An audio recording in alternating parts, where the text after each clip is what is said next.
Hoje a gente tem uma tributação em caixinhas, né, em fragmentos. A gente tem o ICMS, que tributa mercadoria, o ISS tributa serviços e a gente tem o IPI, que tributa produtos industrializados. Isso gera um contencioso enorme. Com o IBS e CBS, a gente vai ter a tributação do consumo. Então, qualquer que seja o consumo, a gente vai ter incidência do IBS e CBS. Essa é uma característica de um IVA de qualidade, quer dizer, uma ampla base tributável. Os juros, os bancos estão consumindo 27% da renda dos brasileiros. Os tributos da baixa renda consomem 50% da renda dos brasileiros, que são os impostos diretos e indiretos, segundo o IPEA. E as bets, né, e as outras jogatinas estão levando 5% da renda das famílias. Já não chega a carga, os custos que tem da legislação trabalhista, né, brasileira, que é a mais perversa do mundo. Então, o trabalhador brasileiro, que é 110, 120 milhões de pessoas, ele é altamente castigado pelo modelo brasileiro. Se a gente consertasse tudo isso, nós teríamos uma imensa sociedade de renda-consumo e não precisaríamos nem exportar, nós estaríamos consumindo, produzindo, consumindo tudo aqui.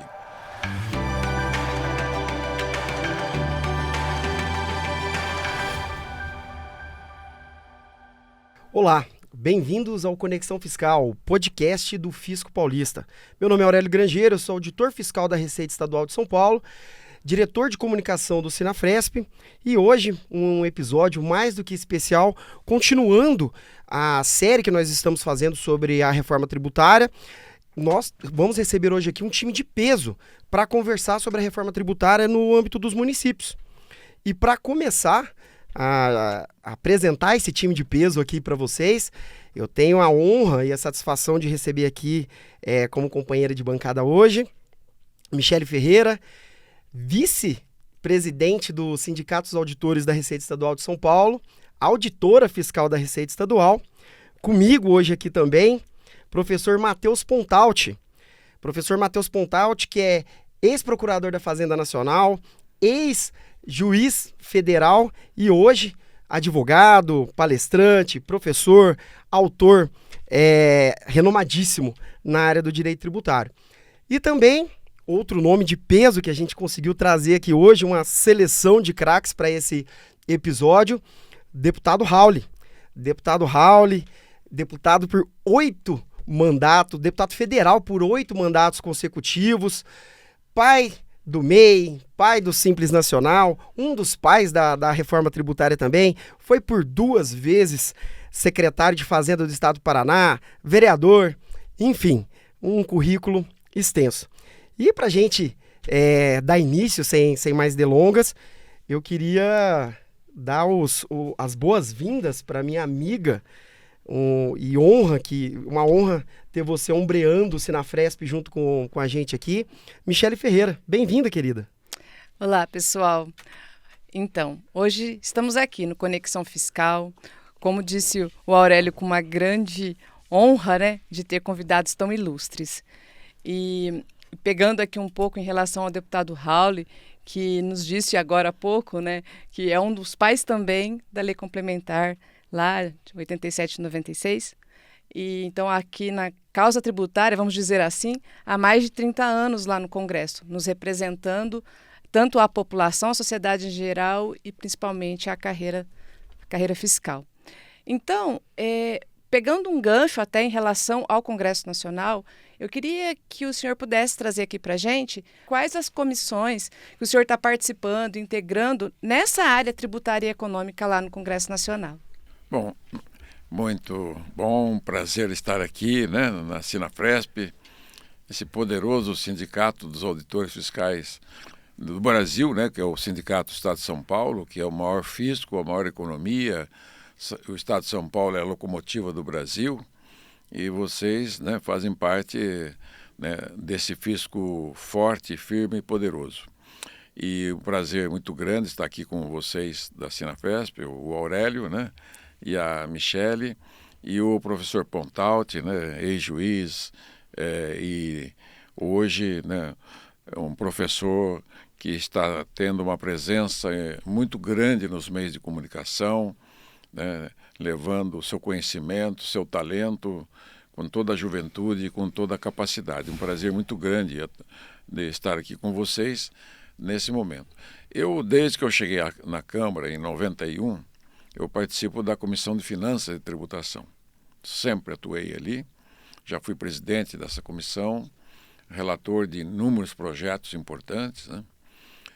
Entre eles do ICMS, que é a Lei 87/96, ali eu introduzi a desoneração das exportações, né? Porque o ICMS de 1989, de janeiro para fevereiro, até a Lei Complementar 87, esses anos todos ele vigiu como uma resolução do CONFAS, né?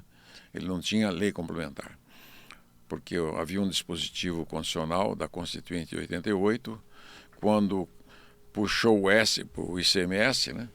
E naquele momento que na Constituinte, eu era secretário da Fazenda do Paraná e fazia o lobby dos estados e dos municípios, quando nós conseguimos elevar a participação dos municípios de 20% para 25%, e o ICMS nós conseguimos incluir 5 impostos, que eram os impostos únicos federais: Imposto Único de Energia Elétrica, de Combustível, Telecomunicações, Transporte e Minerais.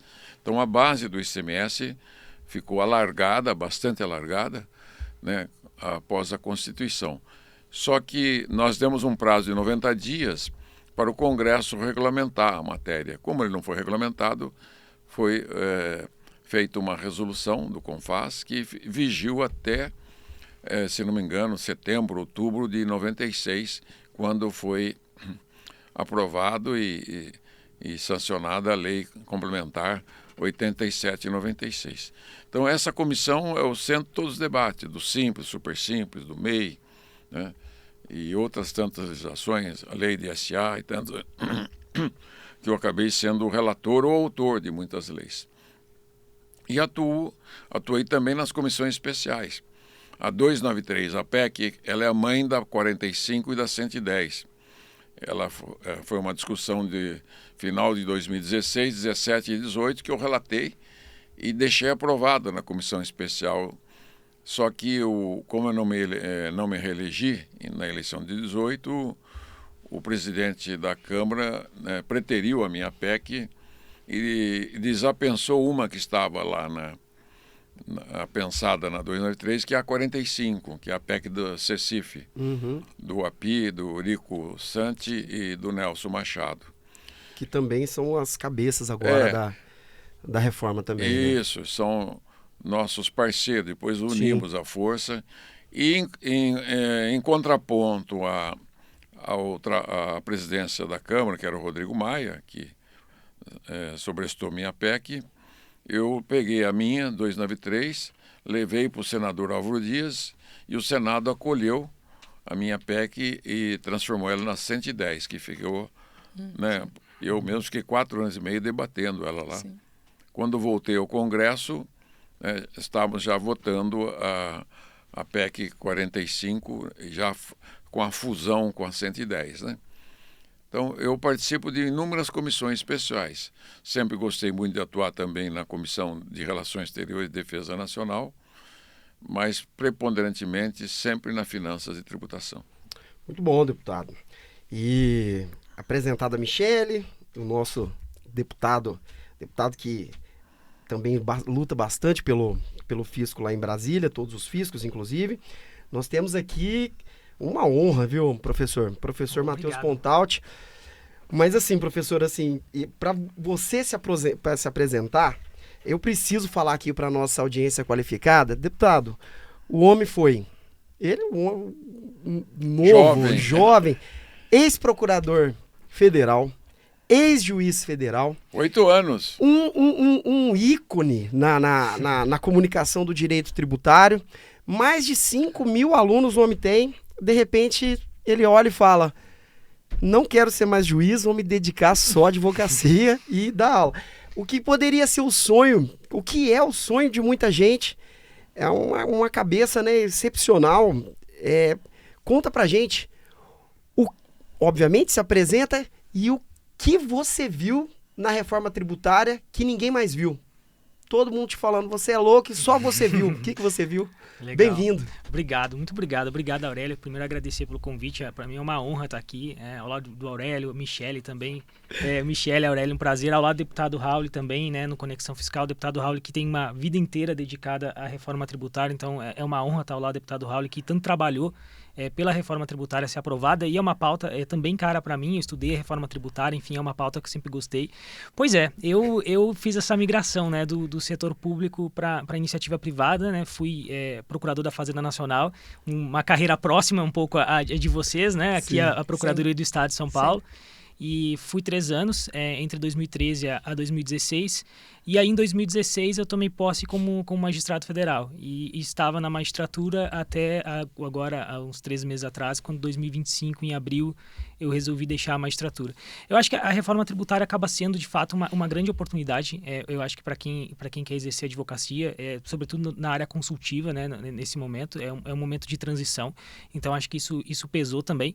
E um outro aspecto que acabou pesando foi ter uma maior liberdade, também uma maior autonomia, né? A magistratura tem certas restrições, então você tem uma liberdade um pouco menor de atuação, e estando agora na iniciativa privada eu tenho um pouco mais de autonomia, isso também acabou pesando. Então foram essas as duas razões, assim, foi de fato expandir o meu ensino e também a possibilidade de exercer advocacia nesse novo período, né, que foi inaugurado com a reforma tributária, que foi a maior mudança que a gente teve nas últimas décadas.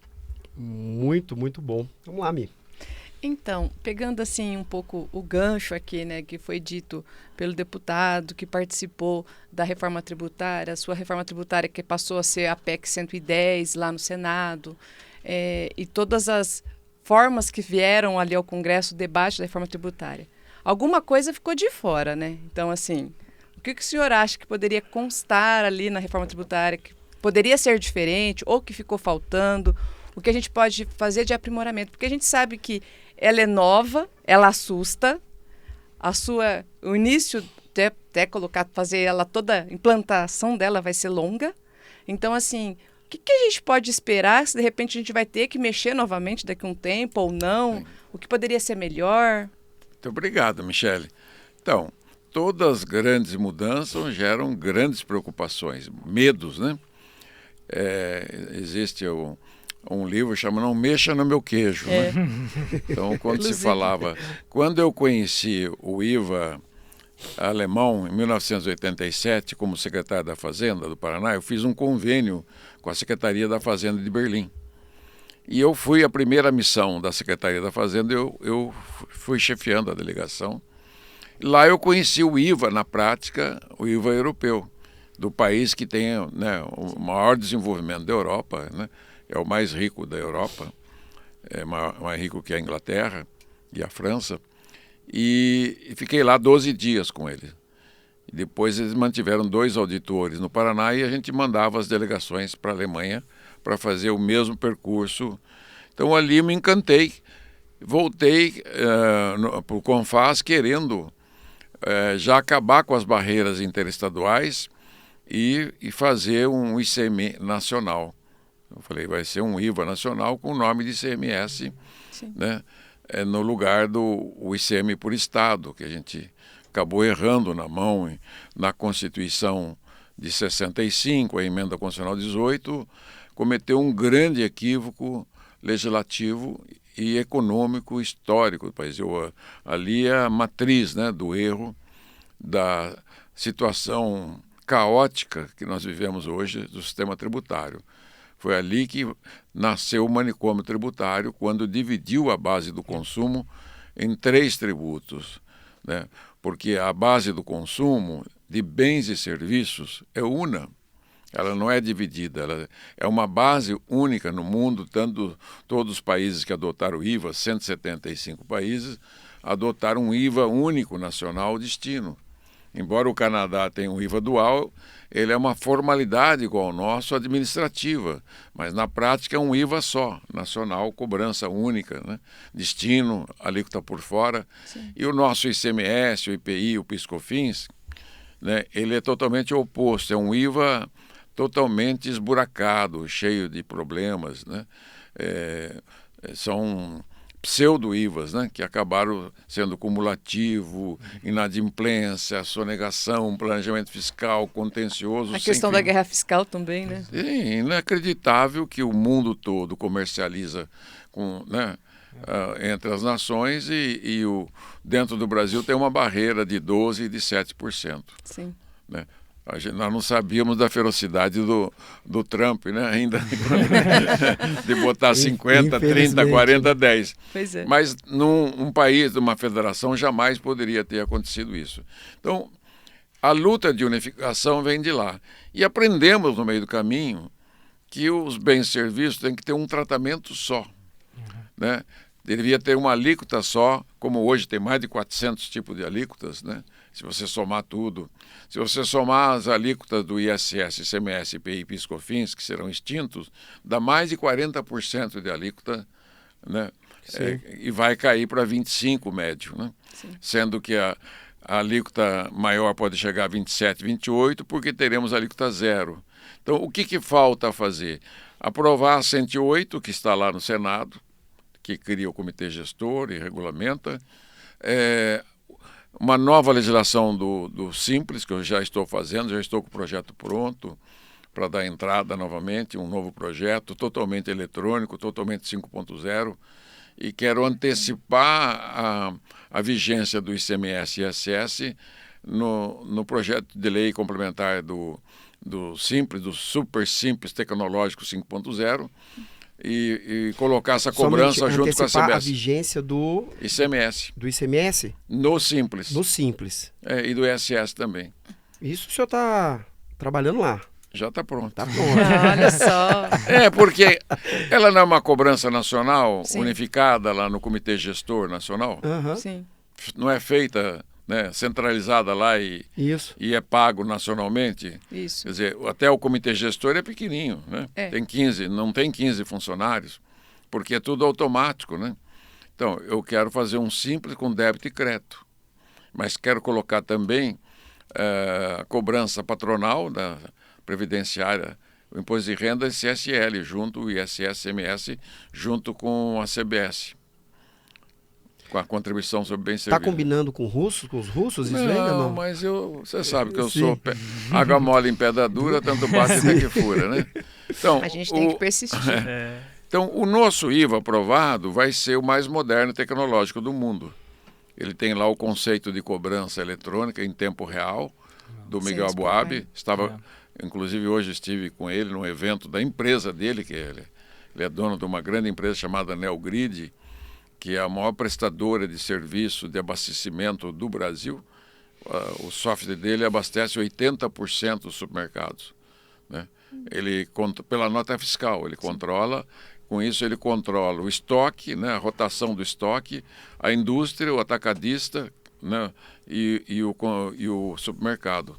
Então, até assisti algumas palestras dos muitos técnicos que apresentaram, todos no campo da IA, né? Da inteligência artificial. Então, o ponto central que tem para fazer para o futuro, tentar antecipar a vigência do ICMS, que vai até 2,32, e o ISS para antecipar para 2,27, através de um grande encontro de contas dos incentivos fiscais. Né? Isso vai para o corte, viu? Essa informação vai para o corte. Essa vai para o corte, vai para essa é uma das bandeiras minhas. Bom. Antecipar a vigência, porque tudo você pode trazer para valor presente, né? Sim. Os estados têm que pôr na mesa os incentivos fiscais, quanto que cada empresa recebeu, calcula, traz para valor presente, se tiver que pagar, se eles tiverem que desenvolver, porque tem muito incentivo concedido, tem muito para entrar. Você faz um balanço, né? E antecipa. É um sonho, porque nós não podemos postergar o crescimento do Brasil. Está muito longe 2032. Então, dentro dessa explicação, que mais que teríamos ali? Só quero dizer que só mexemos na base de consumo. A base de consumo caótica vai virar uma base correta. Um imposto único, um só Brasil, partilha automática, cobrança fiscal. automática, acaba com o ato declaratório. Sim. As empresas não precisarão mais fazer nenhum tipo de declaração, a não ser tirar a nota fiscal eletrônica e pagar pelo meio eletrônico recomendado, que deve ser o Pix ou o Drex. E aí, deputado, só para nossa audiência qualificada, nesse exato momento que o deputado deu essa informação, aqui no YouTube do Fisco Paulista, nós já temos um episódio com o Felipe Viana, que o que ele está falando aqui é sobre a apuração assistida, que a gente fala sobre a apuração assistida lá, vai estar aparecendo aqui agora. Então, só para completar, porque hoje como é que é feita a cobrança do ICMS e do IPI PIS/COFINS? Nota de entrada, escritura, né?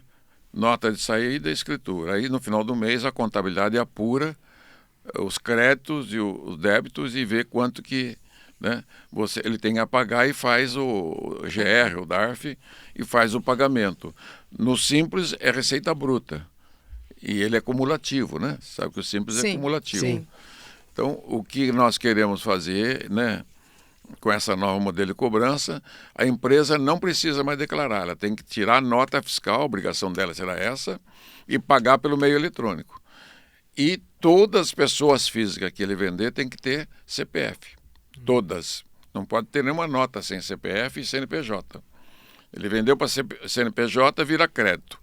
A empresa na cadeia produtiva. O crédito será financeiro, não mais escritural.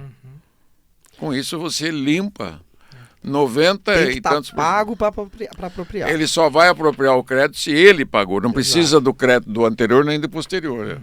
É o crédito dele. Ele que vai pagar e ele que vai receber. Isso combate muito forte a questão do crédito frio. Exato. Não, combate a sonegação com o cashback e com o sorteio da nota fiscal no programa de Nota Fiscal Brasil. Então eu já estou com o projeto de Nota Fiscal Brasil para sorteio diário. Pelo menos São Paulo tem que sortear 1 milhão por dia de prêmio. E, deputado, só para a gente...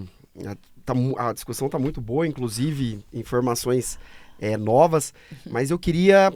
Vamos aproveitar esse homem aqui, já que a gente já está falando dos tributos e de como, do que foi formado. Aliás, tem um episódio aqui do Ângelo que a gente fala também toda a questão da reforma tributária, obviamente... passando por todos os pontos, não entrando em cada um. Mas, professor, o deputado acabou de falar que nós estamos criando um IVA. Eu queria te provocar. O IVA europeu, a gente sabe que ele tem um formato diferente. Um tributo só, enfim. Por que no Brasil nós criamos um IVA com 2 tributos? Perfeito. Muito boa pergunta, Aurélia. Aliás, esse é um ponto interessante, porque quando a gente vai explicar a reforma tributária para quem está começando aí no direito tributário, para os alunos, eles dizem o seguinte, mas simplificação onde? Quer dizer, a gente tinha 5 tributos, ICMS, ISS, IPI, PIS/COFINS, a gente vai ter ali a extinção de praticamente eles, todos eles, o IPI vai ficar com a alíquota zerado, mas a gente vai ter o IBS, CBS, imposto seletivo. Aí o aluno fala assim, diminuiu de 5 tributos, foi para 3, mas onde que está a simplificação? Mas aí vem um ponto que eu acho que é importante, que o deputado tocou muito bem, quer dizer, a grande diferença aqui não é a quantidade de tributos que a gente vai ter, mas a qualidade da tributação. A qualidade do novo modelo de tributação sobre o consumo é muito superior à qualidade do antigo modelo de tributação sobre o consumo. E aí, por que não só um tributo e por que 2 tributos, né? Por que a gente não teve um IVA e a gente teve o IVA dual, né? Que é o IBS e a CBS.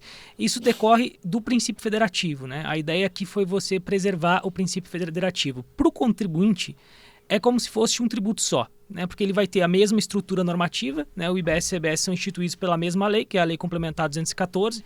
Todos os critérios ali da regra matriz de incidência são os mesmos, com a diferença da alíquota, e, portanto, todo o arcabouço normativo é idêntico do IBS e a CBS. O contribuinte que está pagando, para ele não vai fazer tanta diferença, é como se ele estivesse pagando um tributo só. A diferença é a seguinte: a CBS, o dinheiro vai para a União Federal, e quem fixa as alíquotas da CBS é, de fato, a União Federal. E no caso do IBS, o dinheiro vai para os estados e municípios, e cada estado e cada município vai poder fixar suas alíquotas. A ideia de permitir que cada estado e cada município fixasse suas alíquotas foi justamente preservar o princípio federativo. Quer dizer, num eventual problema econômico, né, que o município, que o estado precisasse de recursos financeiros, ele não precisasse socorrer a União Federal, né, ele poder fazer isso por sua vontade própria, né, para aumentar a carga tributária por sua própria vontade. Então foi essa a razão pela qual a gente teve esses dois tributos, né? O IBS e a CBS, e não apenas um, né? O IVA. Mas, de fato, a estrutura normativa toda dele é de um IVA, quer dizer, a qualidade desses dois tributos se assemelha muito ao IVA, né? Por quê? Quais principais características aqui do IVA que o deputado tocou muito bem, né? Primeiro, uma ampla base tributável. Quer dizer, hoje a gente tem uma tributação em caixinhas, né, em fragmentos. A gente tem o ICMS, que tributa mercadoria, o ISS tributa serviços, e a gente tem o IPI, que tributa produtos industrializados. Isso gera um contencioso enorme, né? A gente teve agora, recentemente, uma decisão do Supremo sobre uma lista do ISS, industrialização sob encomenda, em que se discutiu no Supremo se incidir ISS ou se incidir IPI. Mas, antigamente, a gente teve uma discussão sobre software, né? Exato. Se fosse de prateleira, era ICMS. Se não fosse ISS. Depois o Supremo mudou o posicionamento. É que a discussão, inclusive, sobre o software não deve acabar, né? Pois na reforma ela não vai acabar. A gente vai tocar nisso, inclusive. Vamos tocar nesse assunto. Então, o contencioso era muito grande porque a gente tinha uma tributação em caixinhas, né? Hoje, com o IBS e CBS, a gente vai ter a tributação do consumo. Então, qualquer que seja o consumo, a gente vai ter incidência do IBS e CBS. Essa é uma característica de um IVA de qualidade, quer dizer, uma ampla base tributável. A segunda característica de um IVA de qualidade, o deputado Raul também tocou, que é a não cumulatividade ampla. Quer dizer, a gente não tem hoje, no atual modelo de tributação sobre o consumo, uma ampla não cumulatividade. A gente tem o ICMS, que tem várias restrições à não cumulatividade, né? A gente tem o IPI, que você só pode se creditar daquilo que foi consumido no processo de industrialização. O PIS/COFINS virou uma bagunça, de certa forma, porque o PIS/COFINS a gente teve aquela decisão do STJ que diz que você pode se creditar de todo o insumo que seja essencial e relevante. E o que é essencial e relevante? Aí você tem processos judiciais, quer dizer, você tem que levar isso até o Poder Judiciário para você discutir o que é essencial e relevante. Então, tudo isso termina com o IBS e a CBS na medida em que você reconhece, de fato, uma ampla possibilidade de creditamento. E a questão da não cumulatividade, ela ainda interfere muito na neutralidade do imposto, né? Exato. É assim, ele deixa desarranjado e deixa antineutro, totalmente antineutro, inclusive como é a própria ST, né? Perfeitamente. Tá sendo discutido agora também bastante. Exatamente. Você tem inclusive a verticalização da economia, né? A empresa ela resolve produzir não só os produtos finais, mas eventualmente insumos que ela poderia adquirir de terceiros, porque em razão da tributação vai ficar mais barato para ela produzir ela própria do que comprar de terceiros. Quando você tem uma ampla não cumulatividade, você evita inclusive a verticalização da economia, né? Então, de fato, é um problema grande. E um detalhe também em relação à sociedade, né? Pegando um pouco do cenário atual, de como é a forma de tributação atual.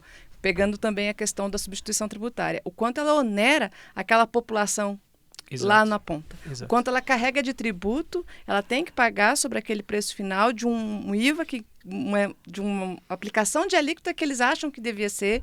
Então, isso aí onera muito, fica muito custoso também para as empresas. Então, a forma que está hoje, fazendo até um gancho aqui, pegando uma licença do professor, a importância de ser tão limpo e essa questão do crédito ser tão direto, assim, sem ter essa necessidade de escriturações, como o deputado falou.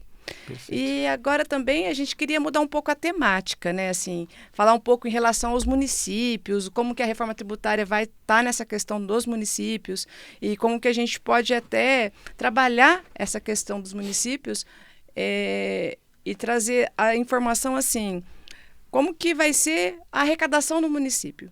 Eu acho que, além da gente arrecadar, é muito importante a gente acompanhar a aplicação desse recurso lá na ponta, que eu acho que é o primordial. Os municípios terem essa independência, né, essa capacidade de se suprir ali. Sim. Então, a gente perguntando aqui para o professor, de uma forma prática, como vai ficar a tributação? Se eu chego lá numa loja e compro determinado produto, para onde que vai esse imposto? Para qual município? Eu estou lá em Presidente Prudente, chego no balcão, para onde vai esse imposto? Uhum.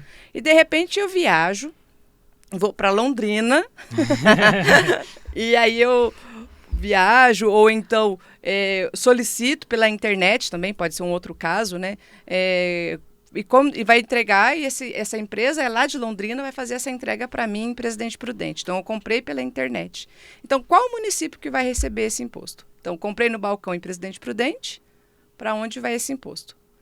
comprei de Presidente Prudente de uma empresa de Londrina através da internet. Para onde Perfeito. que vai aquele outro imposto? Muito bom, excelente pergunta, né? Muito bom, Michele. Uma das grandes vantagens desse novo modelo de tributação é justamente a tributação no destino, né? Finalmente a gente vai ter a tributação no destino, que é o modelo de tributação ideal, e isso, sem dúvida, vai diminuir muito a disputa entre os estados, né? O que é algo muito positivo.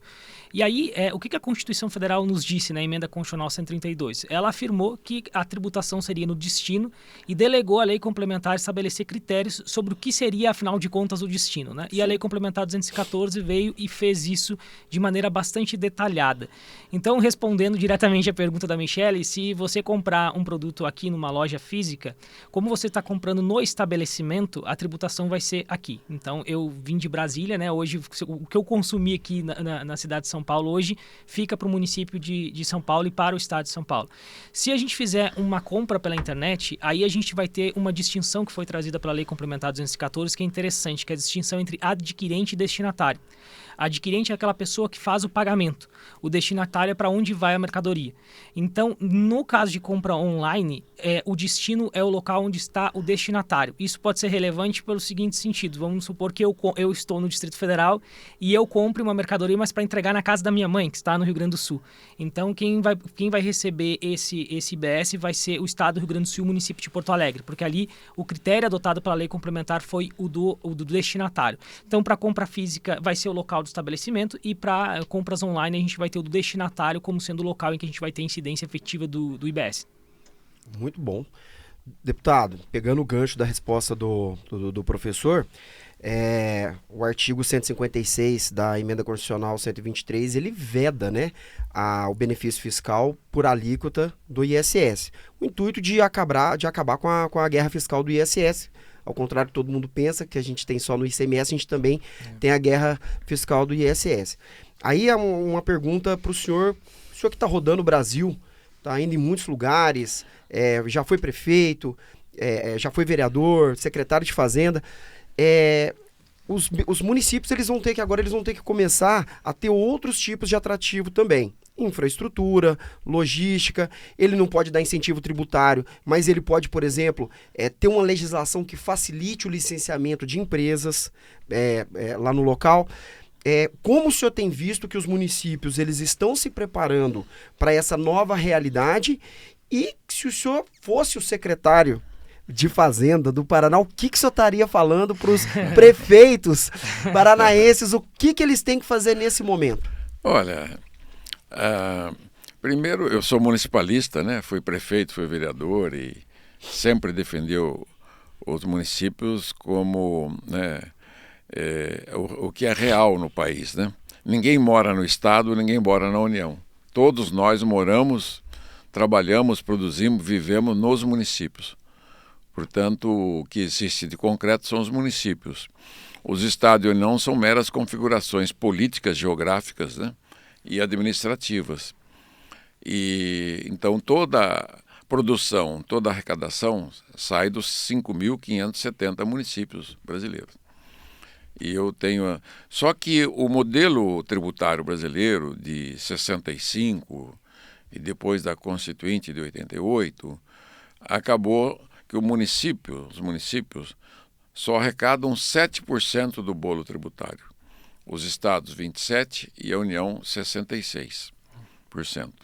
São números redondos, né? Pode ter uma variaçãozinha pequena, como diz lá na pesquisa, 2 para cima, 2 para baixo.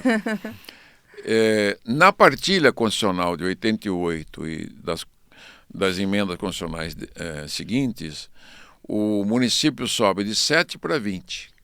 Então ele fica com 20% da arrecadação nacional nos seus orçamentos. Os estados de 27 caem para 25%, né? E a União cai de 66 para 55%. Então, nesse novo modelo, nós vamos arrecadar todos juntos, embora tenha essa divisão, né? IBS e CBS. Nos primeiros 20 anos não vai mexer na arrecadação deles. Embora tenha lá aquele fator desempenho para fazer a primeira medição, eu, com a experiência que eu tenho, que analiso essas contas do ICS e ICMS há mais de 40 anos, aliás, desde que foi criado o ISS e ICMS, eles são do mesmo tamanho. né? O ICMS é o mesmo 7% do PIB, 7,1, 7,2, 6,9, e o ISS nunca chegou a 1% do PIB. Então é muito tranquila essa avaliação, por mais esforço fiscal que o município venha a fazer, né, na arrecadação do ISS até a entrada em vigor dos novos índices, o efeito é marginal, um efeito pequeno. Tem muita conversa e pouco resultado, entendeu? Porque por mais esforço que os estados façam, levam 20, 30, 40 anos para fazer grandes mudanças na economia. E está muito amarrado ao tamanho da população e a outros fatores que envolvem, né? Para o desenvolvimento e aumento da arrecadação. Aí só pegando o gancho no que o senhor está falando, então o senhor acha que aquela regra de transição de 1,45 avos a partir de 2033 até 2078, o senhor acha que ficou bem calibrado? Não a regra de transição operacional, a regra de transição das receitas. É uma regra. Nem uma regra quando você faz, é uma combinação com as partes. Uhum. Ali é um meio pacto federativo. Sim. Os municípios optaram por aquela regra, majoritariamente, porque os pequenos municípios estavam apoiando, os grandes municípios não estavam. Então ficou um pouco de critério,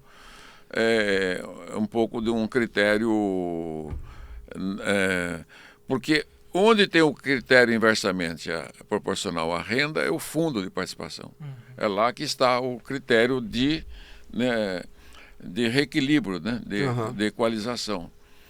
Então, de qualquer maneira, no futuro, quer dizer, se o ICMS tem 50 e poucos anos, né, acredito que você fez uma pergunta lá atrás, não respondi, nós não vamos precisar fazer novas reformas, porque o nosso modelo vai estar muito bem estruturado com as tecnologias de abrir a base, quer dizer, nós optamos para tributar tudo junto, né? 2, 3 milhões de itens subentes, né? SKUs que tem a economia, de bens e serviços, né? E entrelaçados, os bens e serviços são entrelaçados, é uma coisa só. Não existe meu setor, como muitos do prestação. Mas o meu setor vai pagar, mas você não vai pagar nada, cara pálida. Quem paga o imposto de consumo é o consumidor, Sua Excelência, o cidadão, o eleitor, o consumidor, o membro da família, ele que compra, ele que paga hoje, só que ele paga hoje um imposto sobrecarregado de incentivos fiscais, de inadimplência, de custo burocrático, né? Só que no futuro ele vai pagar um imposto simples, né? Limpo. É limpo. Claro, ele é aquela situação, né? O brasileiro é tão castigado pelos impostos, pelas taxas de juros, né? E agora com essa castigo dos infernos, que é a jogatina do Betis e Tigrinho, né? Que está consumindo, né? Os juros, os bancos estão consumindo 27% da renda dos brasileiros. Os tributos da baixa renda consomem 50% da renda dos brasileiros, que são os impostos diretos e indiretos, segundo o IPEA. E as bets, né, e as outras jogatinas estão levando 5% da renda das famílias. Então, já não chega a carga, os custos que tem da legislação trabalhista, né, brasileira, que é a mais perversa do mundo. Então, o trabalhador brasileiro, que é 110, 120 milhões de pessoas, ele é altamente castigado pelo modelo brasileiro. Se a gente consertasse tudo isso, nós teríamos uma imensa sociedade de renda-consumo que não precisaria nem exportar. Nós estaríamos consumindo, produzindo e consumindo tudo aqui. Seríamos totalmente autossuficientes, né? Com a capacidade produtiva, com as terras, com tudo que nós temos. Seríamos autossuficientes. E essa medida hoje internacional do Trump, ele redireciona a economia mundial, como se estivesse dando... Atinge as suas autossuficiências, né? Porque nós estamos vendendo matéria-prima para o mundo e comprando pente e ramona, né? Produtos industrializados, né? Não é isso que nós estamos comprando? Sim. Sim. Então, tratemos de reindustrializar. Claro que o Brasil sempre vai ser o celeiro do mundo. Nós é que temos capacidade de alimentar 1 bilhão de pessoas hoje, podemos alimentar 2 bilhões, né? Sim.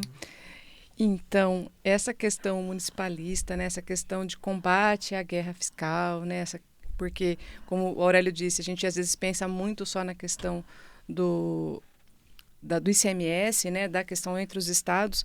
Então, existe também essa guerra fiscal do ISS.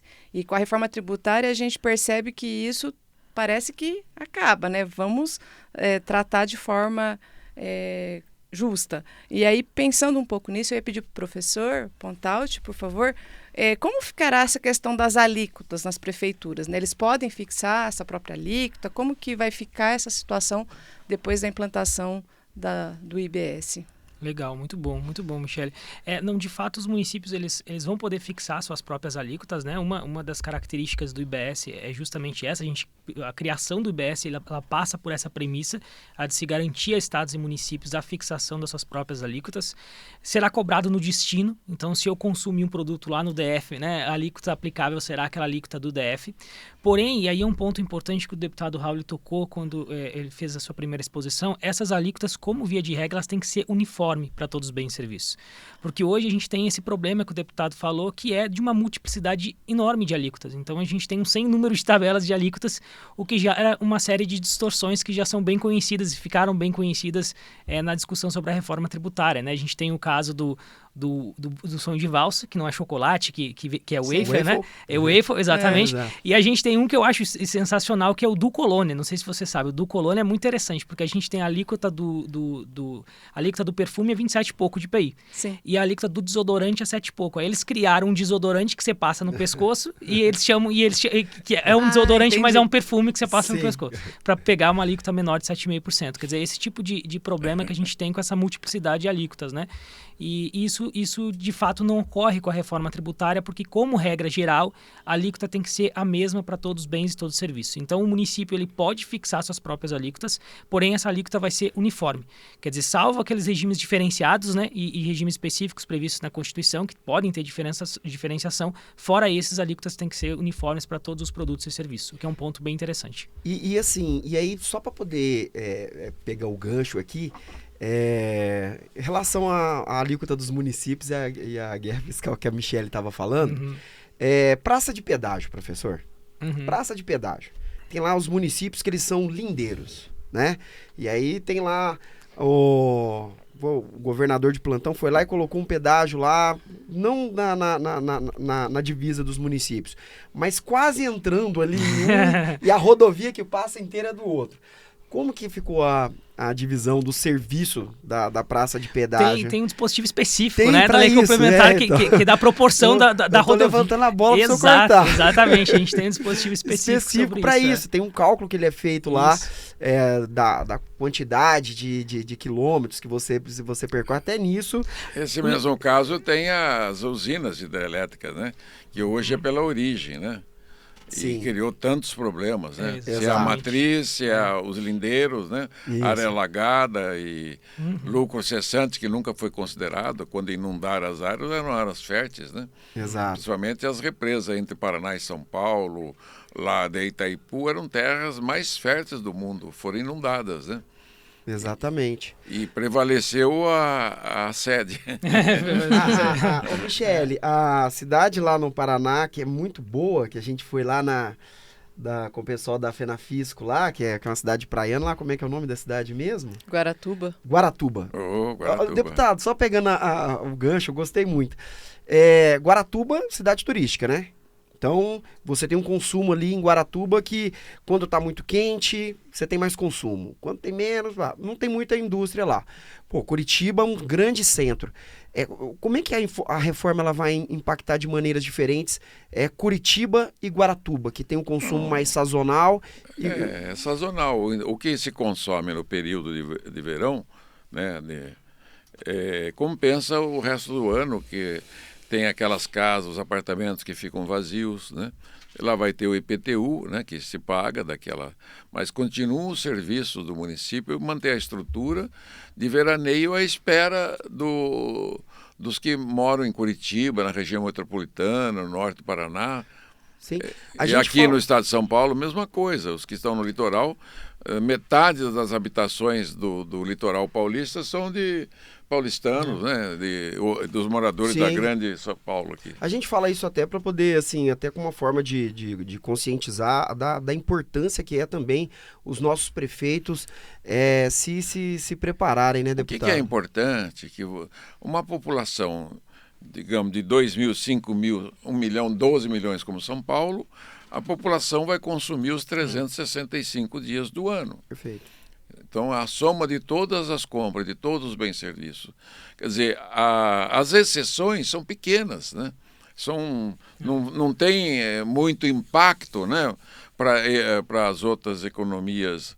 No final do ano, no final do dia, quando a gente fala, a arrecadação deles vai ser equivalente àquela utilização proporcional, como se aquela população tivesse vivido ali o ano inteiro, né? Sim. E aí, deputado, o senhor que foi secretário de Fazenda, agora eu vou fazer uma pergunta aqui para o senhor sobre fisco. Com a mudança o parâmetro do destino e a gente tem a questão do IVA dual, nós vamos ter lá um comitê gestor que ele vai gerenciar ali as fiscalizações. Nós vamos ter fiscal municipal, fiscal estadual para o mesmo tipo de região, e agora a base, como é uma base ampla, você vai ter os dois tipos de fisco, inclusive até a Receita Federal nisso.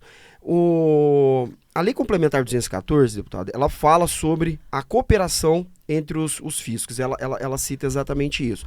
Só que ela não traz nenhum fundo específico para que nenhum local especificamente de onde você vai tirar o dinheiro para isso. Por outro lado, obviamente, você teria que contar com vontade política dos entes e cooperação. O senhor seria a favor de um fundo para os fiscos, para a fiscalização em si, em fim de evitar, inclusive, algum tipo de maior ou menor atuação por conta de outro dispositivo que está lá, que fala que vai ter uma porcentagem do valor que for arrecadado em autos de infração para os municípios que participarem? O senhor acha uma boa ideia, um fundo para as administrações tributárias? Sim, a administração tributária, o meu entendimento, sempre defendi a autonomia financeira. Sempre defendi e continuo defendendo. Infelizmente, não foi a vontade do legislador, né? Nós tentamos de todas as maneiras, até porque a emenda complementar 42, se não me engano, foi lá eu coloquei um dispositivo de unificação de cadastros. E foi a partir dela que criou a Rede Sim, né? A integração dos cadastros, a unificação da Rede Sim nacional, da cadastro municipal, estadual e federal. E chegou o dia de ter um só cadastro, né? Sim. Uma só cobrança, um só momento para o fisco, para reparar 50 anos de erros que cometemos na cobrança desse importante imposto, dessa importante base tributária que é o consumo. O consumo no Brasil é a base mais tributada do mundo.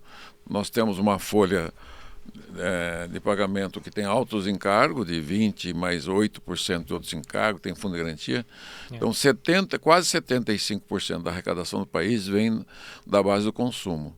Só 21% vem da base renda, incluindo a CSL, e 4 e pouquinho por cento da base patrimônio. Então, o excesso de tributação da base de consumo acabou criando distorções, né, gravíssimas, né, no impacto dos preços relativos da economia, que ficam sobrecarregados dessa carga tributária que é feita, dos incentivos fiscais que não estão contabilizados no 75, chega a 7, 8% de incentivos fiscais no Brasil que são embutidos nos preços, a inadimplência de 2 a 3% do PIB são embutidos nos preços e o custo burocrático. Então, quando nós fizermos entrar em vigor todo o sistema IVA, IBS, CBS, nós vamos limpar todas essas gorduras trans. Não vai ter inadimplência, não vai ter custo burocrático, não vai ter custo de renúncia fiscal. E vamos combater a sonegação. Então você vai, além de tudo, vai ampliar a base, vai aumentar a arrecadação, porque nós vamos diminuir a informalidade, estimulado com a nota fiscal eletrônica, com o CPF, com o cashback, né? com toda essa unificação. Então, o Fisco Federal do Estado e do município terão um imenso trabalho de fiscalização e, claro, vão produzir muito mais do que produzem hoje. Vai arrecadar muito mais porque a base, ela, além de ser uma base estreita, ela é uma base confusa, né? O serviço é tributado em poucos percentuais, 8, 10, 12%, e os bens, 50%, um liquidificador, um fogão, 50 e poucos por cento de alíquota. Então nós vamos padronizar isso e vai, né, a sociedade vai ganhar, o setor produtivo vai ganhar. Então nós vamos ter o que fiscalizar o quê? 5 milhões de produtores rurais, que hoje não fazem parte, né, do sistema, né, eles não são contribuintes, a não ser os grandes. Nós temos 9 milhões de micro e pequenas empresas, mais ou menos 1 milhão de... Em relação aos produtores rurais, hoje em dia tem uma migração, um movimento grande também de pequenos produtores em cooperativas, né? E aí, inclusive, eles estão... Não importa, ele pode ir para a cooperativa, também. Eles são produtores rurais. Sim. Cada produtor rural é como uma empresa. Sim. Né? Ele tem que ter a sua inscrição, né? Pode ser até um CNPJ especial. Né? Isso. Na verdade, eu estou chamando a atenção porque o próprio texto da lei complementar, ele traz sobre a diferenciação, né, entre o produtor rural que ele está em meio de cadeia, a opção dele entrar ou não para o sistema do IBS-CBS. Eu, como pai do Simples e do MEI, estou dizendo que todos deveriam entrar para se creditar. Sim, 100% para não ficar com cumulatividade. Desde que para o produtor rural não implique o ônus de pagar imposto de renda maior. Sim. Então nós temos que pensar talvez num simples rural, né? Como o Melis já via, nós já tínhamos discutido isso muitas vezes, mas em colocar todos na engrenagem do IVA, entendeu? Colocar todos na engrenagem com crédito universal. Quer dizer, eles criaram algumas barreiras lá porque não me ouviram. A CNA... Aquela cifra lá de 3 milhões e 600 de faturamento, eu imagino que o senhor não... É uma bobagem. Eu imagino que o senhor foi contra. Mas escuta, é falta de prática. Quando eu comecei a falar, às vezes eu fico um pouco bravo, né, com essa pessoal, eu falei, para de bobagem, o produtor rural, tudo que ele comprou é crédito dele. E eles foram se preocupar com a ponta, eles achavam que estava ajudando o agricultor a zerar o imposto. E se teve algum deputado nos últimos 30 anos, 25 anos, de 5 anos para cá eu mudei, que defendeu a alíquota zero de comida e remédio, fui eu. Emenda constitucional, briguei. Hoje, com o cashback, que foi um auditor do Rio Grande do Sul que me trouxe em 2017, o Giovanni Padilha, que me trouxe a ideia, Raul, você criou a Nota Paraná, do primeiro mandato você tinha de nota em nota, e agora, por que você não devolve o crédito para baixa renda? Eu falei, puta, que sacada, né? Foi ali que eu coloquei o cashback. O cashback. E o split foi quando eu conheci o Miguel Boab em 2017, no começo do ano, quando ele expôs para mim, falei, mais um cara para me amolar com reforma tributária. Conversamos 5 horas e ficamos amigos. Falei, onde você estava, brasileiro, que eu não te conhecia, né? Com essa tecnologia de cobrança, ele partia de uma base prática, a nota fiscal eletrônica brasileira mais robusta do mundo. Exato. E o sistema financeiro mais robusto. Só que a nota fiscal não conversa com o boleto da empresa. Até hoje não conversa. Hoje, a indicação dele para 2,26, quando entrar em vigor o 1%, ele quer amarrar toda a compra no boleto. Ele já quer indicar a nota fiscal e o boleto da compra, já amarrar. Nós reduzimos 80% da sonegação. Só que não estão ouvindo ele. Você que é do Fisco de São Paulo, vocês dois. Pois é, eu gravei com ele agora há pouco, ali de manhã. Nós vamos levar isso para o Confase. Vocês têm que adotar a medida dele. Porque ele tem experiência prática. Ele trabalha com... o software dele tem 200 mil lojas que ele administra as notas fiscais. E pegando assim, legal, essa questão, falando de arrecadação, né? Essa questão de hoje, o dinheiro ali do ISS, o imposto arrecadado pelo município, pelo ISS, pelo PTU, tudo mais, eles recebem, né, os municípios de uma forma direta. Fica ali depois a parte de São Paulo na questão do ICMS, os 25%. E com o IBS isso muda, né? Na Lei Complementar 214/25, o IBS ele vai ser centralizado no comitê gestor. E a gente fica assim pensando, será que isso daí pode atrapalhar esses municípios para chegar a esse imposto? Porque ele tinha controle direto da receita e agora vai passar pelo comitê gestor. Pode atrapalhar na aplicação desses recursos, deputado? Com todo respeito ao que está lá. A minha vontade sempre foi, e estou criando a comissão mista de implantação e acompanhamento do IBS-CBS, a partilha tem que ser diária.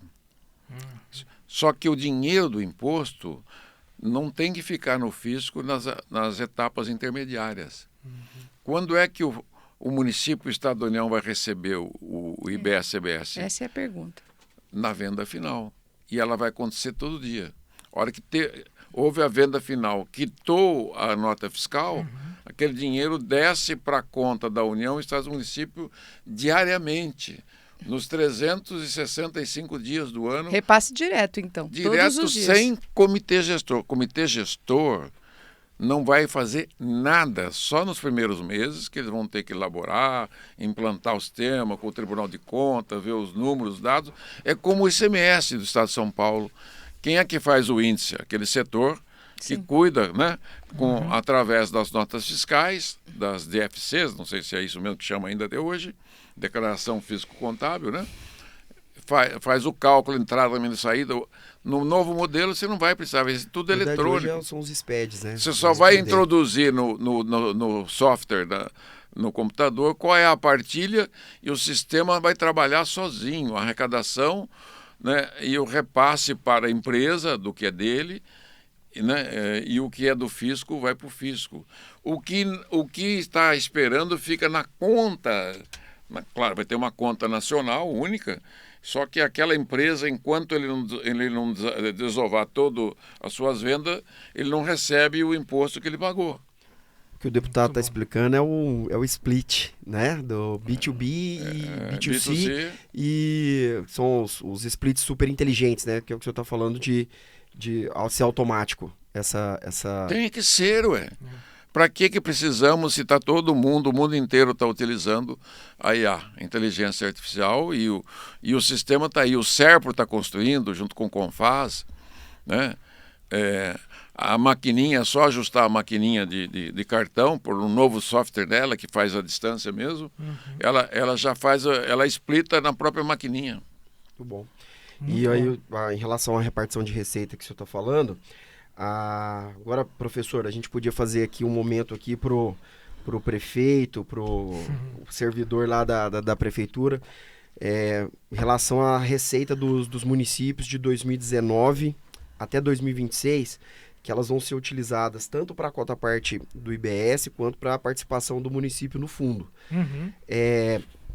Professor, explica para a gente como que vai funcionar essa transição, por que é tão importante as receitas de 2019 e até 2026 para os prefeitos. Maravilha, Aurélio. Só, antes, se me permite, deixa eu só abrir um parênteses para convidar o deputado Rauli para ministrar uma aula magna para os meus alunos, porque realmente é brilhante, é muito bom ouvir o deputado Rauli, porque ele sabe toda a história que nos trouxe até aqui.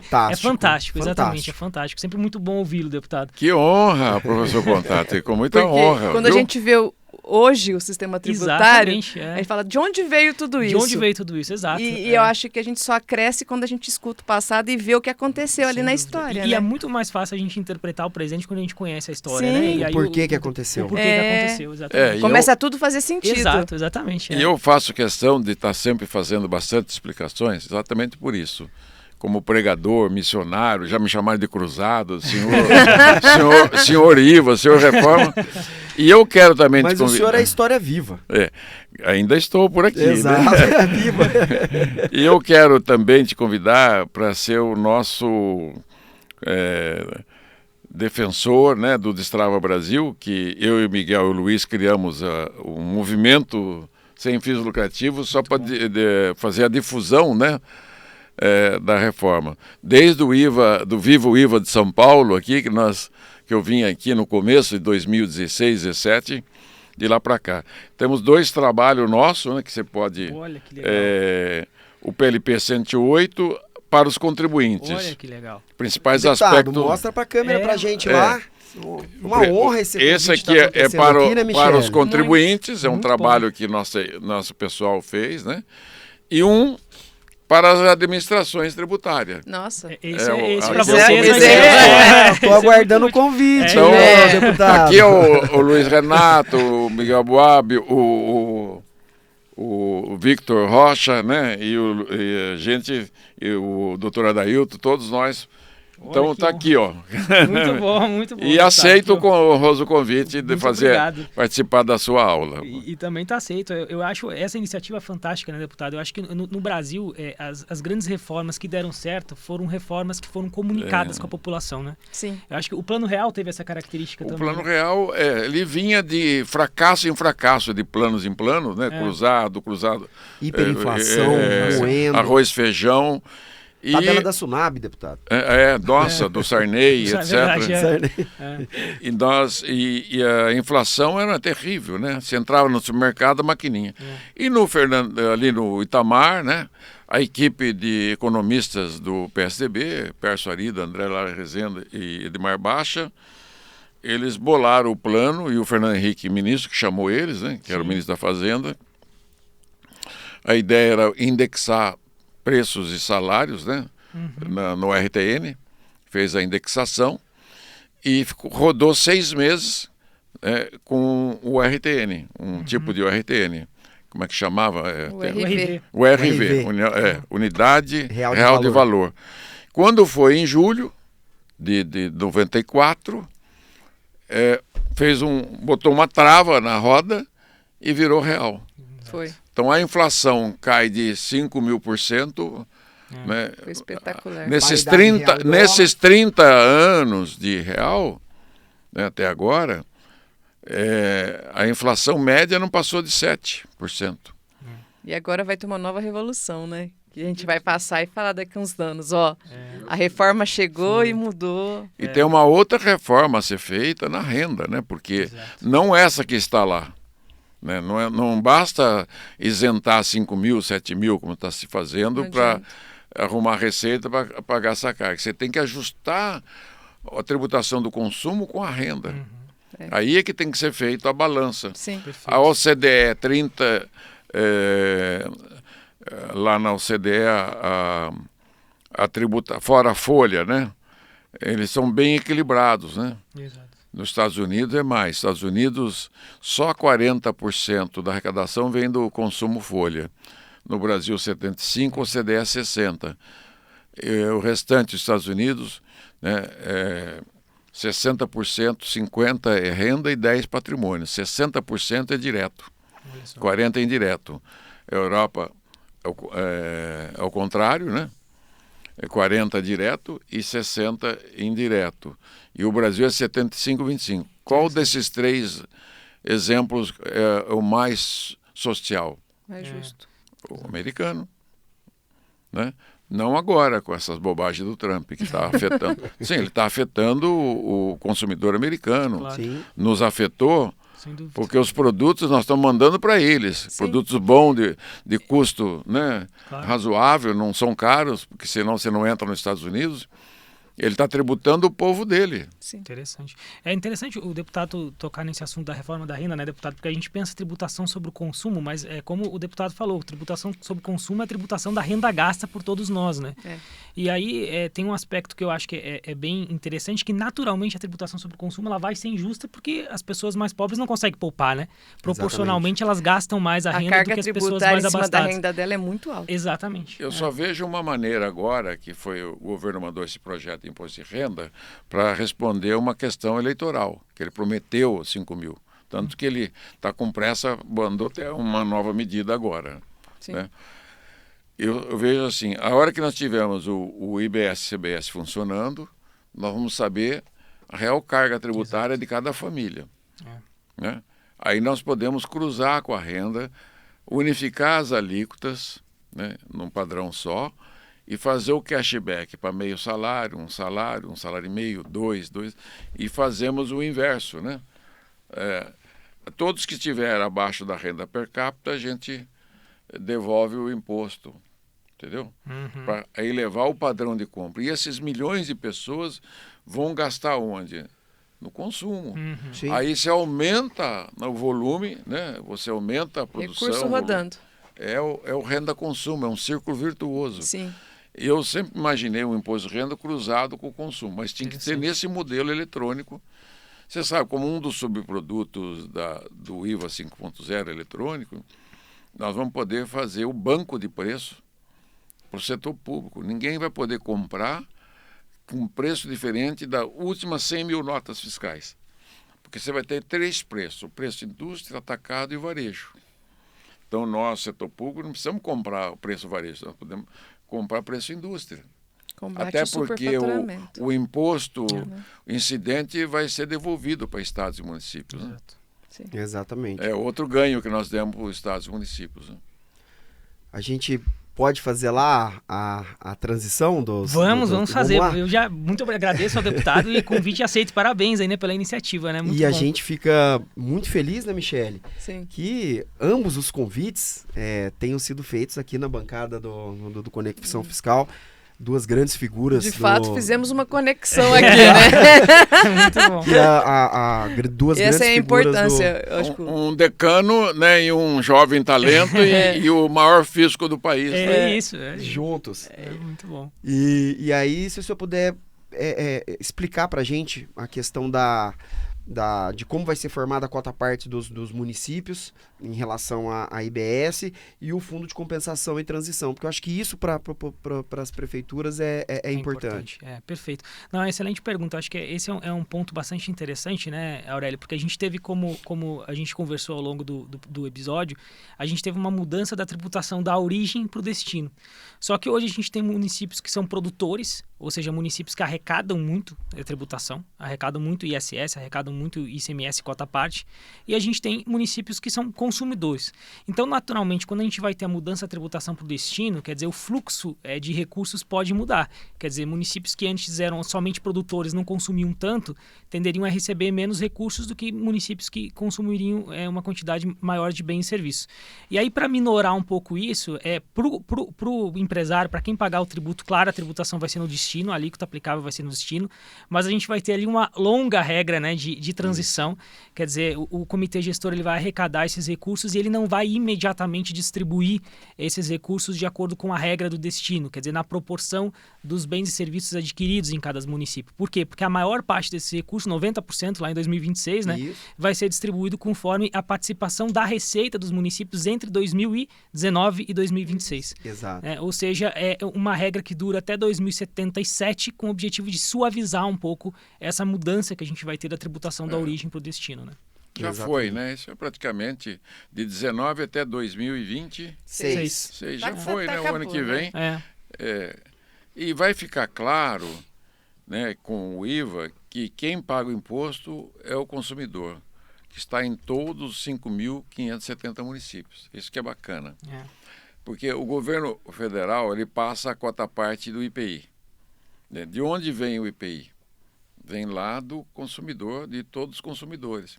E depois ele devolve 60% do IPI para os estados e municípios. Né? O PIS/COFINS dele, só que vai ficar com ele. O ICMS, né? Que é arrecadado do cidadão, que estão em todos os municípios. Depois devolve 25% para ele. Então, você pode, né, até essa parte do IPI, o amanhã você vai poder passar ela para o IBS. Com os critérios que vão vir no futuro, né? Ou com a mesma regra, para demonstrar que aqueles 7% só aconteceu porque o constituinte não deixou que ele arrecadasse. E um outro problema, o município ficou com o ISS, mas ele não teve força para bancar a alíquota. Isso é um ponto. No fim determinamos 5%, ele não... 4, 3, 2, não dá 2% de alíquota média, dada a pressão que tem muito próximo, do setor. Muito o Estado, que é mais forte, mais poderoso, tem uma pressão grande de setores da economia, por incentivos, por refis, por deduções, por uma série de outros. Então, esse sistema ele vai ficar um sistema impessoal. E tem municípios, tem municípios que nem instituíram o ISS, não conseguem instituir e Não cobrar o conseguem. ISS, né? Porque não tem estrutura, né? cálculo Grande parte dos municípios do Brasil... Mas ele vem tudo embutido. Tudo que ele consome lá tem serviço embutido. E ele não consegue cobrar. Não consegue cobrar, exatamente. Sim. Não tem condição de cobrar. Grande parte dos municípios do Brasil, os municípios eles vivem do repasse do ICMS e do IPTU. E ainda, mais ou menos, porque são municípios muito pequenos. O ISS, tanto a fiscalização, assim, é extremamente difícil. Ficam só nos grandes centros. Mas, Michele... E aí, hoje, com a mudança, isso se torna muito mais impessoal, como o senhor disse. Torna claro. Isso. E aí, eu queria que o senhor passasse uma mensagem até para os municípios, né? Que o senhor, com toda a experiência que tem, o que o prefeito, né? A prefeita lá... Preocupado, do interior, às vezes, né? preocupado em relação... E só para suportar o que a Michele falou, tem um estudo da Confederação Nacional dos Municípios que mais de 60% dos municípios brasileiros têm menos de 5 fiscais. Imagina, olha só. Mas mas isso é quando tem fiscal, né? Mas Isso não é fiscal. porque não é a função dele. Não é essa. função. O Constituinte de 65 e de 88 e das outras emendas constitucionais não lhe deu essa prerrogativa. Não. Né? Deu uma prerrogativa do serviço e do IPTU e nem o ITR ele não deixou tributar. Tem o ITBI, mas também é muito complicado. E o ITBI. Né? Mas o que acontece é o seguinte, que tudo que aquela população, por menor que ele seja, tudo que ela consome de bens e serviços está carregado de impostos federais, estaduais, municipais, está tudo carregado. E não chega na ponta porque ele vem pelas cotas, até recebe, não é pouco, né? Ele recebe pelos fundos de participação. Moroso, né? Vamos dizer. Vai se tornar mais dinâmico, sabe? Isso. Acontece que todo o setor produtivo que eu falei agora há pouco, 5 milhões de produtores rurais, 9 milhões de microempresas, 1 milhão de empresas no lucro real, lucro presumido, e 16 milhões de MEIs, mais 120 milhões de trabalhadores, né? Eles são integrados num sistema de produção da economia de mercado. Por que ela existe? Ela existe para servir a população. Todos os países têm isso. Então, qual o objetivo da economia de mercado? Atender a população com o quê? Com bens e serviços. Tudo que ela precisa. Por sua vez, a população, as famílias, elas são donas das empresas ou são empregadas. Então, como a palavra é síncrono, né? Todo mundo depende de todo mundo, é integrado. Então não existe meu setor, meu isso, meu aquilo. Nós somos um país integradíssimo. E o que falta para nós importamos, o que tem de excesso nós exportamos. E, deputado, então assim, sendo um pouco mais específico até para a gente fazer esse chamado para os municípios, para os prefeitos e prefeitas. O que o senhor diz? Diga para eles assim, aquela mensagem, fale... Tem medo da reforma ou não? Não tem. Não. Ou não é? De jeito nenhum. Vai ser altamente benéfico para todos os municípios, todos os estados, para o governo federal, para as empresas, vai aumentar a margem de lucro, vai aumentar a competitividade, vai ter transparência, acabam os seus privilégios, diminui radicalmente a sonegação, diminui radicalmente a burocracia, né? O contencioso vai diminuir drasticamente, não vai ter dívida ativa. Então, o futuro é promissor para o setor produtivo brasileiro. E isso começa a acontecer no município. Prefeitos, né, prefeitas, governadores, todo mundo está com raciocínio no ontem, olhando no... O Ângelo fala que é o ectoplasma do ICMS. Fica olhando... A gente compara muito, né? O carro não tem o retrovisor, fica todo mundo olhando... Não, você tem que olhar para o painel. Você tem que olhar para frente.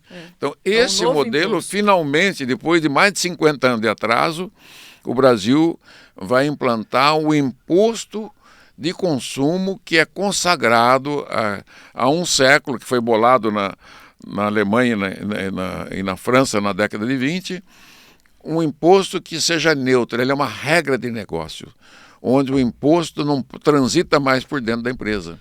É a nem nos contratos grande economia que está passando a não tributar a base de consumo e serviço de forma diferente. O restante todo mundo já fez. Gente, me avisa aí, quanto tempo que a gente já tem de programa? 1h10? Então, assim, a gente... Então, assim, eu não posso deixar de aproveitar a presença de vocês dois aqui. Nós temos alguns assuntos que estão pipocando aí no cenário econômico brasileiro e são afetos à tributação, que é a questão do IOF, né, deputado, que foi mandado lá um decreto do executivo, depois a gente teve um decreto legislativo e a questão do tarifaço norte-americano. Então, eu queria fazer, nós vamos fazer um bate-bola com vocês aqui e a gente quer tentar que seja, a gente quer ouvir a parte didática para explicar para o povo que está nos assistindo o que quer dizer isso tecnicamente, mas de uma forma mais didática, e o que o senhor está esperando como parlamentar, e parlamentar respeitado, que a gente sabe que o senhor é lá em Brasília.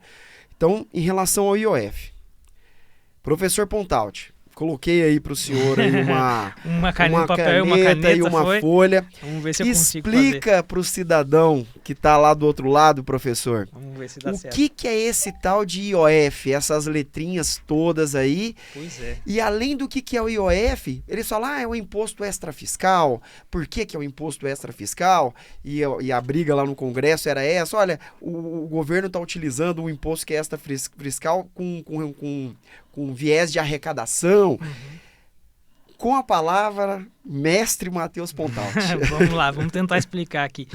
O IOF, a sigla dele é um pouco enganosa, né? Porque a gente pensa IOF, Imposto sobre Operações Financeiras, e não é bem assim, né? O IOF, ele é um pouco mais amplo do que isso. Aí eu faço as caixinhas lá, né? Isso. A gente tem várias bases econômicas que podem ser tributadas com o IOF. A gente tem o crédito, a gente tem o câmbio, a gente tem os seguros e a gente tem valores mobiliários. Então, são 4 as bases econômicas que podem ser tributadas por meio do IOF. E aí, o grande ponto aqui que aconteceu recentemente foi, de fato, um aumento das alíquotas do IOF em todas essas bases aqui que a gente teve, né? E isso, sem dúvida, impacta de maneira significativa, porque o crédito também é consumo, né? E quem vai pagar, afinal de contas, esse aumento de alíquota vai ser o tomador do crédito. Quer dizer, a empresa que pega o empréstimo vai acabar arcando com esse custo a mais do IOF, a pessoa física que vai gastar com o cartão de crédito vai acabar incorrendo com o custo do IOF. Então, desse ponto de vista, é o que vai acontecer na prática com o aumento da tributação. E do ponto de vista da jurisprudência, né, sob a perspectiva do que aconteceu, a grande questão é que, como você colocou, o IOF, ele, por força constitucional, ele é um tributo extrafiscal. Quer dizer, o que é um tributo extrafiscal? Você utiliza o IOF para controlar a expansão do crédito. Então, quando a gente tem muito crédito, você vai utilizar o IOF, pode aumentar para diminuir, por exemplo, a expansão do crédito. Você pode utilizar as alíquotas do IOF para isso. Então, o IOF ele não pode ter um objetivo arrecadatório. O objetivo do IOF ele tem que ser, de fato, extrafiscal, né? De você controlar ali, por exemplo, a expansão do crédito. E a grande discussão que se teve, aí o deputado vai poder falar muito melhor do que eu, foi a de se saber se existia ali razões extrafiscais que justificassem esse aumento da alíquota do IOF, ou se, na verdade, aquilo era uma medida com objetivo meramente arrecadatório, o que colocaria em xeque a própria constitucionalidade do decreto do presidente, né? Então, deputado, antes do senhor responder, eu queria também que o senhor traz também para a gente como está o cenário atual. A resposta dele em relação à pergunta que ele fez. E o senhor acha que já foi superado lá no Congresso ou não essa questão? Foi judicializado? Não, realmente nós demos um não, né, ao IOF, derrotamos o governo, como havíamos derrotado a CPMF lá atrás, também no governo do Lula. Não queremos o aumento do IOF. O IOF é um imposto do tipo chupa-cabra, né? Mantém a cabra viva, mas vai chupando sangue, né? É uma tarântula, né? E ele é da pior espécie de tributo, porque ele incide, né, no empréstimo, né? Eu estou devendo, estou lá me sangrando devendo, eu vou no banco, vou tomar um empréstimo e eu pago o IOF. Como é que, onde é civil? Então, e ele é cumulativo, né? Ele vai para os preços das empresas. Quando o IOF empresarial, ele vai tudo para o preço final. Então, ele é altamente regressivo também. O governo insiste em algumas coisas ali, que ele mandou uma nova medida provisória, etc., mas ele foi derrotado, né? Ele foi derrotado. E ele tem outros tributos para trabalhar. Por exemplo, eu vinha sugerindo, o meu projeto está lá prontinho para votar, e o o que eu mandei para o senador Rocha, também está na Câmara, já votado no Senado, atualização do patrimônio das pessoas físicas e jurídicas, que desde 95, desde o primeiro imposto de renda do real, os valores não foram corrigidos, a declaração de bens. Se você fizer, né, com uma atualização do valor do patrimônio das pessoas físicas e jurídicas para valor presente, né, com um pagamento bem pequeno, de 1%, no máximo 2%, você faz uma arrecadação extraordinária. Interessante. A ideia seria antecipar o ganho de capital, mas não é antecipar, atualizar, porque ele não é um ganho de capital. A correção monetária que não foi aplicado na tabela, e eles reclamam que também na tabela do pagamento de imposto de renda, não foi no patrimônio das pessoas. Quer dizer, eu tenho meu patrimônio, todo o meu patrimônio está desde 2015, desde 1995, dos mesmos valores. O valor de aquisição, né? Mesmo valor. Quer dizer, eu tive ganho patrimonial? Não. Os valores ficaram lá congelados no tempo, no espaço, porque a Receita Federal, para ela é muito cômodo quando eu chegar uma herança, uma venda, ele vai querer me enfiar a faca num valor que não existe. Entendeu? Então eu estou dando até uma colher de chá. Isso dá 200, 300 bilhões até mais, porque você tem um patrimônio, né? E os patrimônios no Brasil são todos falsos, porque eles não são corrigidos. Não é que são falsos, eles são... Esse é o valor... valor de aquisição. É o valor de aquisição. Quer dizer, você tem um patrimônio de 1 bilhão. Não, o patrimônio é 10. Tem 700% de inflação. Como o senhor disse. Congelado, ficou congelado, vitrificado. Então, o IOF, CPMF são nocivos ao cidadão, à economia de mercado. Inclusive, agora, a modalidade nova, o IBS, CBS, vai incidir sobre os serviços bancários. Só que vira crédito. Exatamente. Vira crédito. Até o IOF entrou nas mudanças, né? Vai virar crédito, aí você pode eliminar o IOF jurídico, que a maior parte deve ser, não sei, da pessoa física, né? Ele vira crédito por banco. Entendido. Muito bom. E muito bom mesmo. E aí, fazendo a mesma tabelinha, o outro assunto que está palpitante. Aí eu queria ouvir do professor Pontalti. Tarifaço. Mas e aí?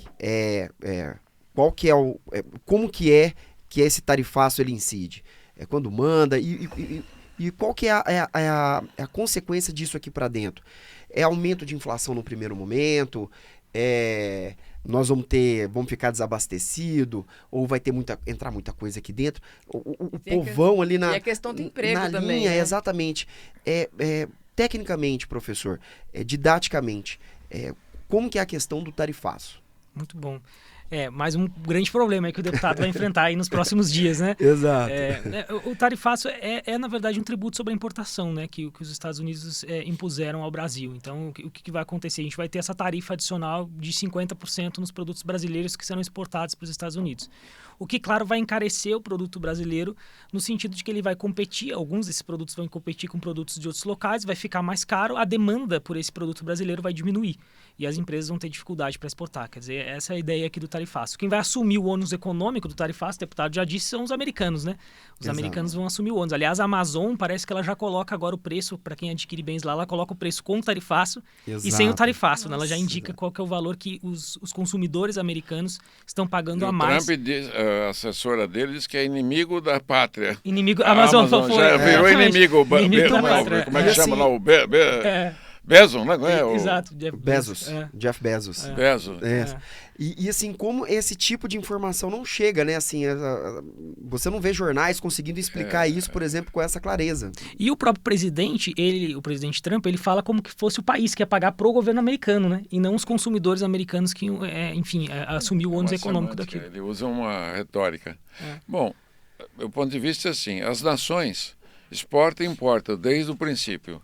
Das caravanas, da Companhia das Índias, né? Desde sempre os países trocam mercadorias, né? O ideal era, que eu sempre defendia, alíquota zero para lá e para cá. Só que com o passar do tempo, muita competitividade, os preços, né, acabam fazendo dumping um país com o outro, né? Então o sobrepreço ou às vezes um preço maior. Então aí cada país foi criando uma barreirinha.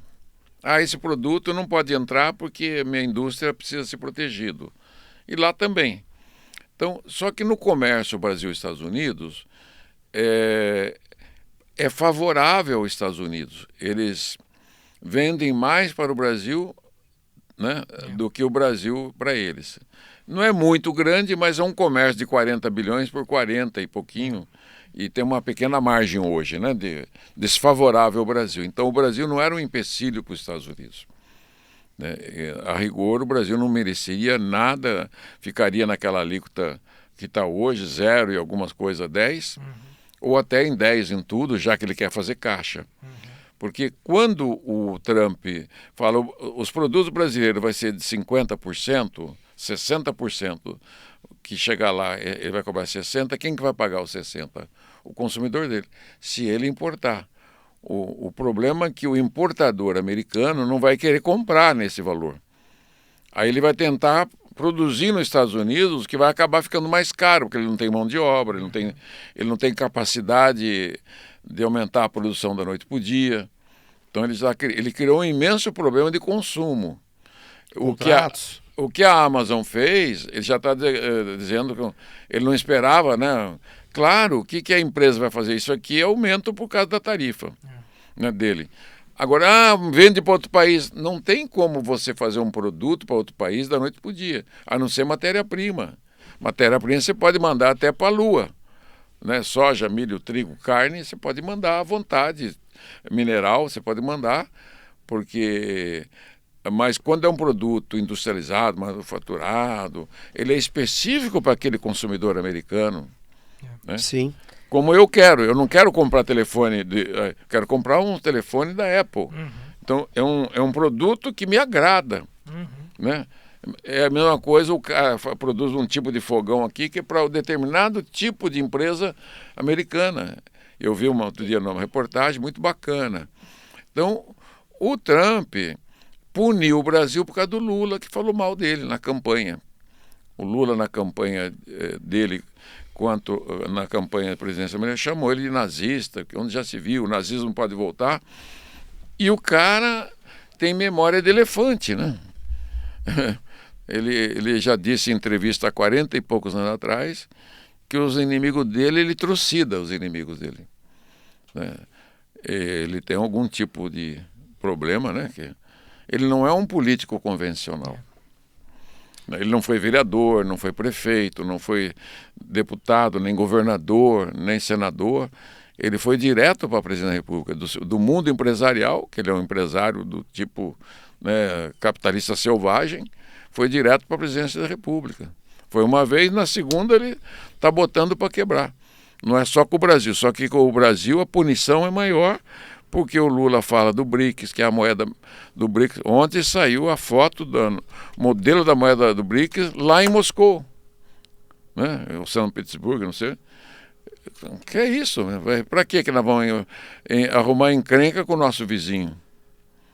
Sim. Agora, os Estados Unidos também têm culpa no cartório. O que eles fizeram com a China, com o Sudeste Asiático, o investimento, deviam investir na América. São 35 países com ele, né? Com exceção do Canadá, que desenvolveu sozinho como os Estados Unidos, todos os outros 33 poderiam estar integrados num grande desenvolvimento, numa associação de livre comércio, né, das Américas.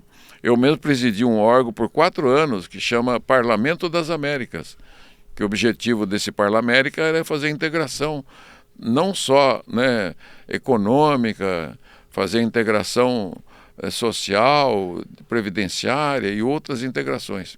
E olhando para o Brasil, lá no Congresso, eles falam alguma coisa sobre isso? Está alguma articulação dentro do Congresso em relação a isso para que desenvolva o Brasil, para que a gente não seja tão atingido? Não, o Congresso não tem... Não teria... Não tem essa...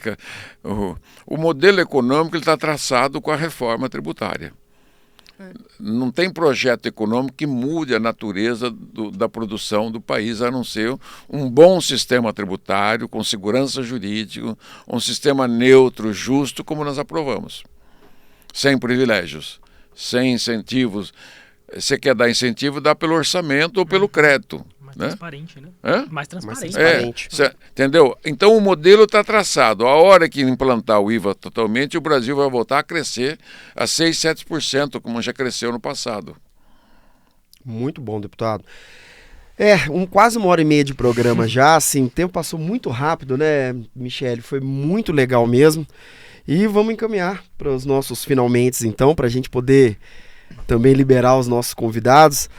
E, Michele, obrigado por ter participado na bancada.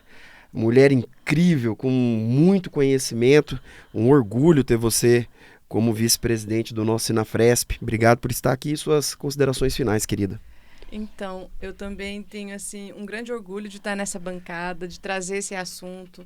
Nós somos pioneiros no assunto aqui, né? Estamos aqui, poucos ainda entendem o que é reforma tributária. Assim como o professor iniciou a fala aqui e falou assim, isso aqui vai acontecer de novo daqui décadas, né? Então, a gente tem que aproveitar essa oportunidade de trazer essas informações para a sociedade, porque o mais importante de tudo isso, quando eu vejo e falo de arrecadação, é a justiça fiscal. Então, o papel do fisco paulista aqui em São Paulo sempre foi a promoção da justiça fiscal.